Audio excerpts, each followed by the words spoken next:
Classic tier lists are back. Welcome to FPL Mate, my name is Dan and it's time to rate and slate those popular transfers ahead of Game Week 12. Let's get going.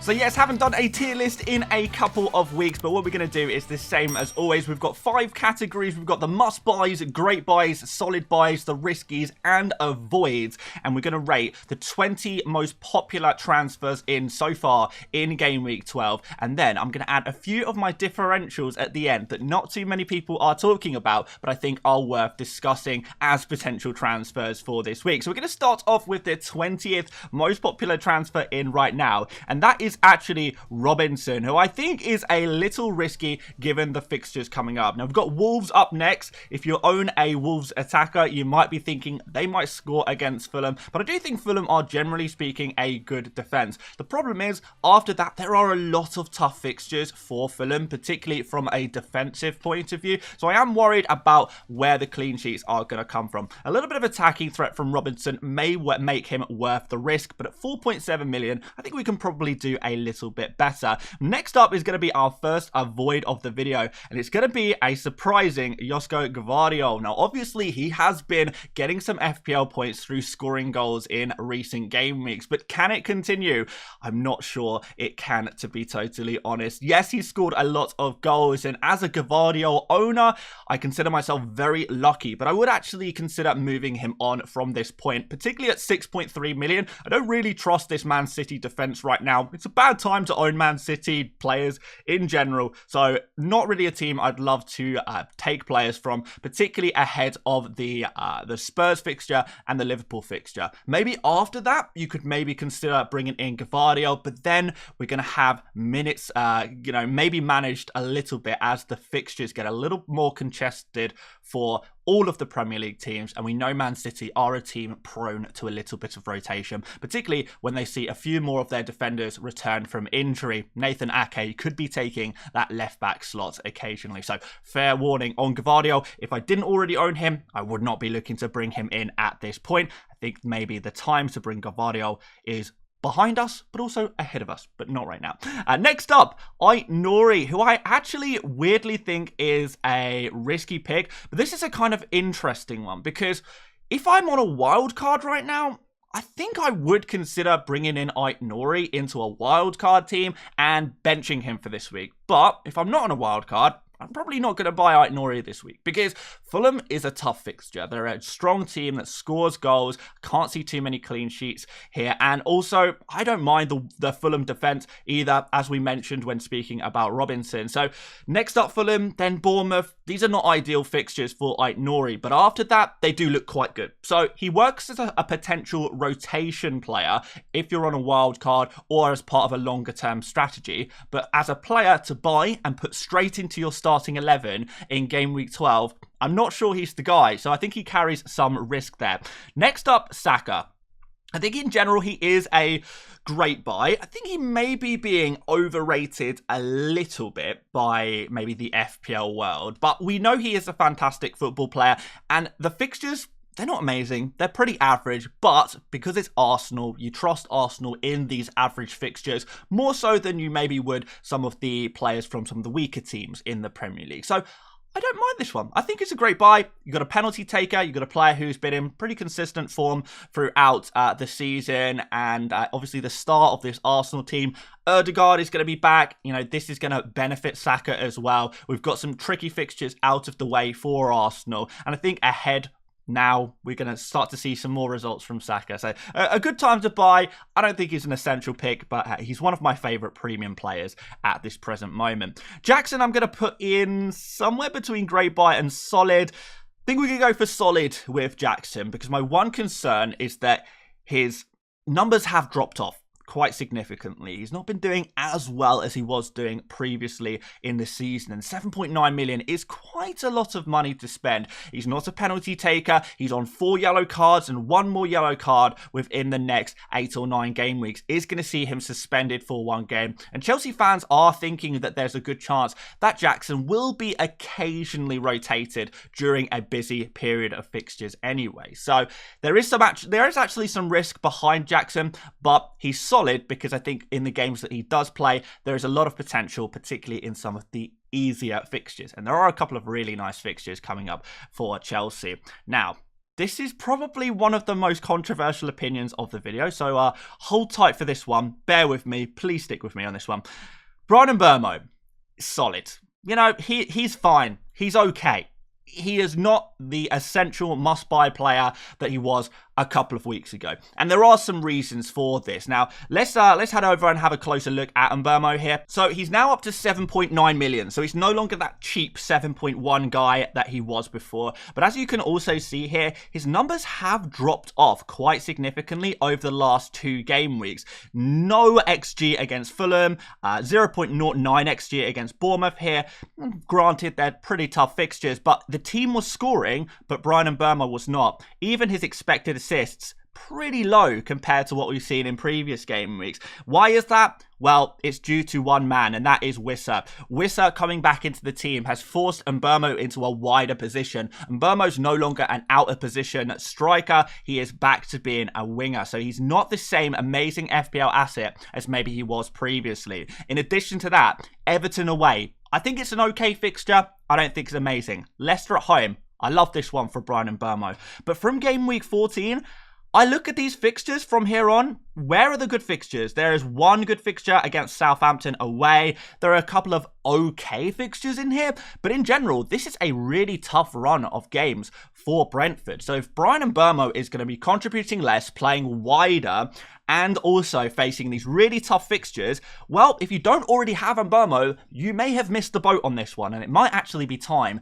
to look elsewhere. Of course, that doesn't mean Bryan Mbeumo is a sell. He is definitely a player that I would be looking to keep unless you're on a wild card, in which case you can maybe target some other areas. Wildcard, unlimited transfers does change our perspective a little bit. But in general, Bryan Mbeumo, no longer that essential guy for me. He's okay. He's okay. Next two fixtures, yeah, very good option. After that, I'm really not that bothered about him. So, he's in solids. That's where I'm going to put him. I'm sure there'll be a lot of disagreements in the comments. Konate, let's put him in a solid pick as well.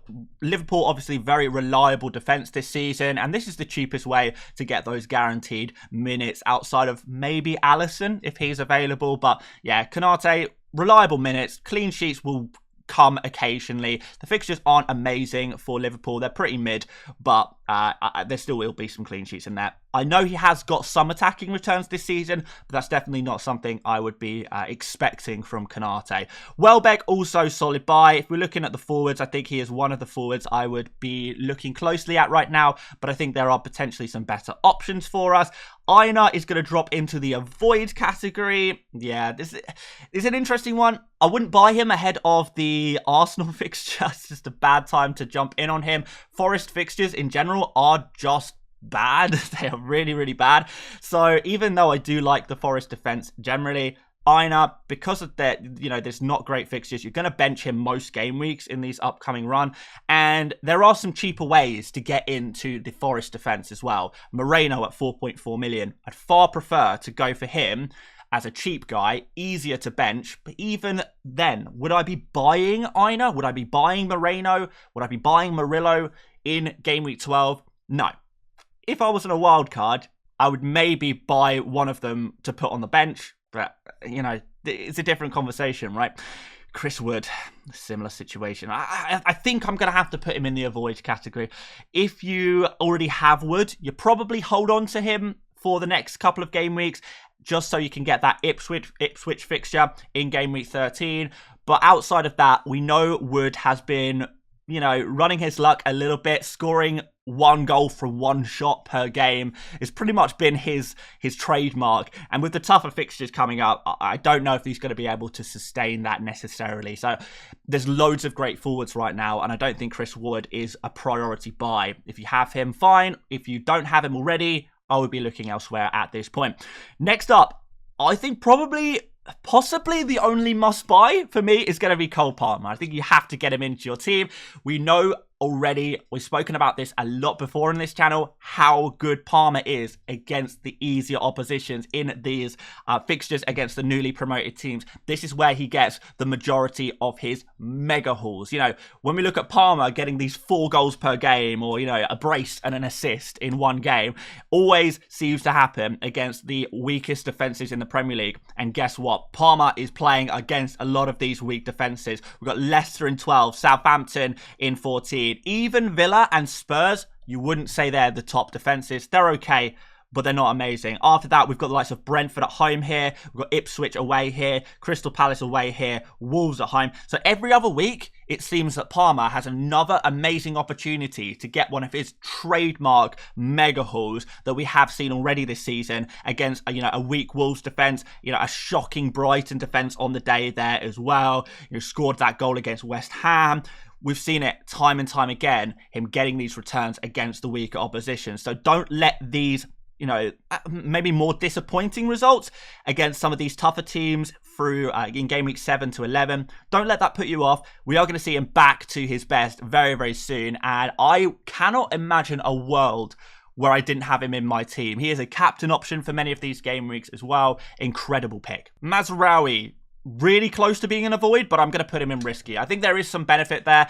If you're on a wild card, I would be tempted with Mazraoui. Generally speaking, though, I am worried about minutes now that Luke Shaw is going to be back. Is it going to be Shaw playing, Dalot playing, Mazraoui playing, or all three? Probably unlikely that it's going to be all three. So, therefore, there is going to be some rotation there, and I think it's risky right now until we know who Amorim's favoured fullbacks are, who is going to be the best. But if Mazraoui is, you know, it turns out he is playing a lot of games, then that could be fantastic. I just think there's a lot of risk there. João Pedro, great buy. 5.4 million for a penalty taker. You know, should be mostly nailed on, the star player of this Brighton team. 5.4 million, playing for a very good attack who can score against any team. There are so many benefits. And in general, I think Brighton are another one of those teams with really good attacks. And that's why I do prefer João Pedro to Welbeck, because I think João Pedro's minutes will be slightly better than Welbeck. Welbeck is going to be 34 years old in a couple of weeks' time, and the fixtures are getting bad right at the wrong moment for him. So Welbeck has had some good form, but João Pedro just came off the bench and got a goal and an assist. Like, he is genuinely incredible. 11 points against Man City, I think, does nail him for the next fixtures. And if we look beyond that, Southampton here, Leicester, Crystal Palace, West Ham, Brentford, these are exactly the fixtures you want to be targeting. We've even got Ipswich here as well. So in this short period of time, playing all 3 newly promoted teams, if he can get himself nailed on, and I think he will, 5.4 million is going to look like such a silly price. This could be game breaking for him. If I'm on a wild card, he is genuinely one of the first players on my wild card team. If you're making transfers, because of the cheap price, there may be more expensive players who aren't necessarily better value for money, but have more points potential. So I'm not saying João Pedro is going to be, you know, scoring the same amount of points as Salah and Saka and Palmer. No, I'm not. I'm saying for his price, he is going to be incredible value for money. I really, really believe that. So he is going straight in the great buy. On a wild card for me, he's a must buy. Van Dijk, a little bit risky because of the price tag. If you're spending that amount of money on a defender, you really do need more than just clean sheets. And although Van Dijk can occasionally chip in with an attacking return, we don't know when it's going to happen, and that is some risk there, particularly in this tough run of fixtures. Smith Rowe also risky because the fixtures are so mixed. So Smith Rowe is okay, decent value for money, but again, I don't know if I want to spend the money on him necessarily because of the fixtures. If you've got a cheaper player, you need them to have really good fixtures pretty consistently, and Fulham's fixtures do get pretty choppy in the near future. So just something to be aware of there. As for Alexander Isak, another great buy for me. If I'm making transfers and I'm not on a wild card, he would be one of my priority buys this week. If you have a Solanke in your team, for example, Solanke to Isak, make it happen. Seriously, that could be huge because Isak's numbers are up, up, up. He's back to his best. He is back to that player we were all hyped up about ahead of game week 1. because he's fully fit. Newcastle have found a bit of form. Obviously, the fixtures look pretty decent for Newcastle. Couple of tough ones in there, but in general, there's a lot of great opportunities for goals. Watching him recently, he looks back on it. Penalties as well. Lots of benefits to getting Isak. And you can see we've got a lot of penalty takers towards the top of this list. And we're probably going to see a few more by the end of the video. Because next up, we've got Cunha, who is going in solid. Yeah. For this week, he's solid. It's the Fulham fixture. I really don't love it for Cunha. If you were to buy Cunha, I would have hoped that you already bought him in game week 10 and 11. If you've waited this long, can you wait a little bit longer? Get this Fulham fixture out the way. Bournemouth next as well. A better opportunity, but still nothing amazing. But after that, fixtures do look really good. So a wild card pick, sure. For a free transfer, there are some other players that I do prefer. Wissa is not one of those players, to be fair. Let's put him in solid as well. My worry with him is Igor Thiago coming back to fitness. Spoke about that a little bit in my wildcard video that I uploaded a couple of days ago. So go check that out for a bigger breakdown on Wissa. But I do think he is a solid pick generally. But I can see him moving and playing more on the wing in the near future. But his form has been amazing. In the next couple of game weeks, I think he is going to be in those dangerous positions. Significantly cheaper than Mbeumo, playing in better positions than Mbeumo. Is he a better pick than Mbeumo? Maybe. I'll put him in the solid category alongside Mbeumo. Right, let's go to a player who I do really like. And that's going to be Bruno Fernandes, who is, for me, a great buy.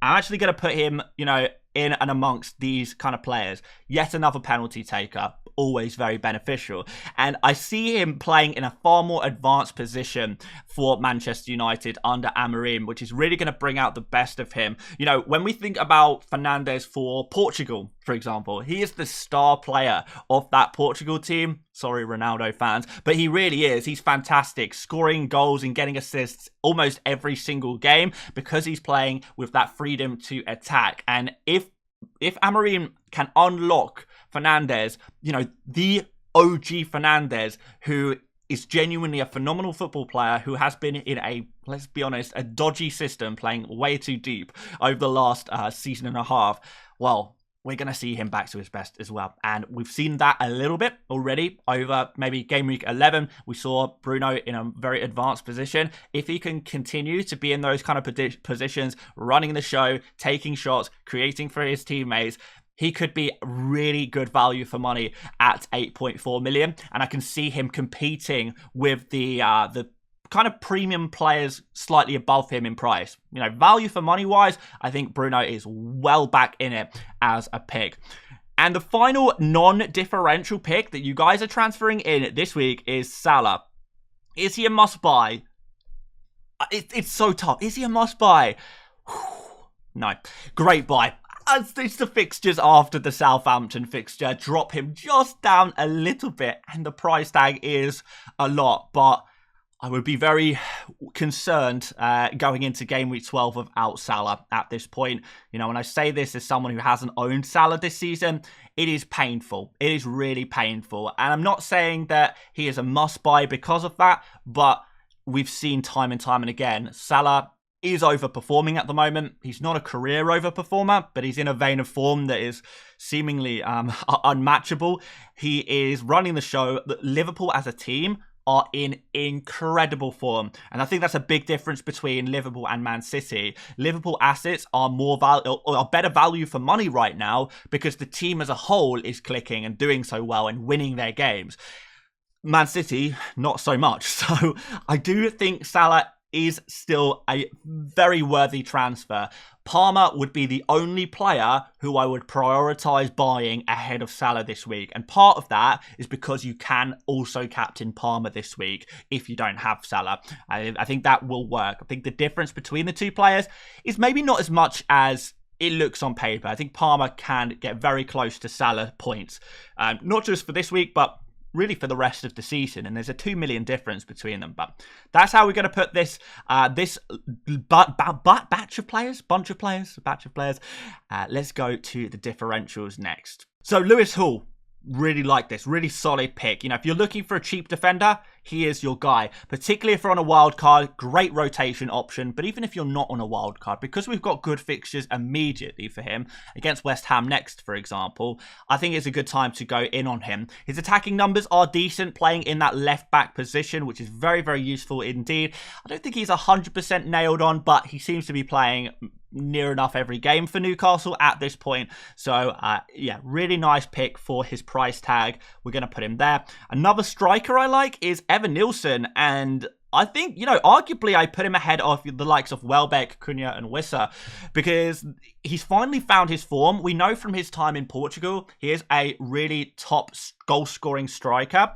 Now he's found his form, you know, he's been getting a few goals, scoring against Brentford, Man City and Aston Villa, which is very nice. Up next, home against a Brighton defence that I don't rate that much. Then Wolves, Spurs at home is good for an attacker. Then Ipswich away, West Ham. This is a really nice run for your Bournemouth attackers. And one option I do like is if you have Smith Rowe and Evan Nilsson in your team, they rotate really nicely in some of the tougher fixtures. So, for example, if we find Smith Rowe and look at his tougher games, we're looking at 15 and 16 against Arsenal and Liverpool. And in 15 and 16, if we find Evan Nilsson, we see Ipswich and West Ham. Perfect rotation there. So I like that combo. I like that combo a lot. I wonder if Evan Nilsson could find himself back on penalties as well. And that's going to add even more value to a player like him. Another Bournemouth player I like is Kerkez. We're going to put him in risky. I don't think he is an absolute must-have player necessarily, but I do think he is worth a mention as a cheap defender with a little bit of attacking threat, playing for a mid-table defense. They're a decent enough defence where you will get occasional clean sheets for him. We saw him obviously get a couple of assists a couple of weeks ago. Very nice indeed. Can he do it again? Particularly in the nicer fixtures. I think there is some potential there. We've got to put some more Man United players in with the Amorim got a manager transfer, if you can call it that. De Ligt. Solid for me. Yeah, really like this as a solid defender to go for. I would genuinely put him in the same conversation as Konate as a defender, around 5 million to go for. We know he's nailed on, so you don't have to worry about minutes with him compared to Mazraoui. Only a little bit more expensive. And I think he possesses genuine aerial threat from those set pieces as well. So there are some benefits to De Ligt. And finally, Højlund. He is definitely risky. He is definitely risky, but I think he deserves a mention. I really think he deserves a mention. And that's because Amorim's systems do seem to favour the central striker. We kind of have seen that already with, you know, like Gyökeres, for example. It could be pretty interesting to see if Højlund can unlock his full potential under Amorim. If that happens, then, you know, this could be big, and 6.9 million could look like a very good price tag. The problem is we have no evidence of Højlund being a good value for money fantasy football pick. We have no evidence for that. Certainly not this season. We saw a little bit around Christmas, January time last season, but in general, we haven't seen it. And at 6.9 million, it's not like he's a cheap Raul Jimenez or, you know, or a João Pedro or someone like that. He's not a super cheap guy, so there is some risk attached to him. But I think for some of you guys, if you are a manager who doesn't mind taking a risk, or if you're a Manchester United fan, then hey, why not go for it? But if it doesn't pay off, you know, he's not one of those players where you say, oh, I can't believe Højlund blanked again. I'm so unlucky. You're probably not unlucky because we haven't seen any evidence that he will be good. It's speculative, but sometimes that's part of the fun of FPL, right? But there we go. I've ranked all of the players I want to talk about today. If there's any other players we haven't mentioned in today's video, let me know in the comments section and I will rank them. We have ranked primarily as transfers in for Gameweek 12, remember guys. So if you already have these players, then, you know, that's a different conversation. This isn't about players you should keep or sell. This is about players who you don't already have and whether you should buy them or not. Little bit of emphasis on wildcard, but generally not too much. This is mostly a video for the non-wildcarders, but wildcarders, I think you might take something from this video as well, to be fair. But let me know what you think. Any other players you want to talk about, let me know. If you disagree with any of my placements, again, let me know. Give your arguments as well. would love to hear some of your opinions. And of course, if you enjoyed this one, make sure you do drop a like. It really does help out the channel. Do subscribe if you're new around here, and I will see you in a couple of days for another FPL video. See you later, mates. Bye-bye.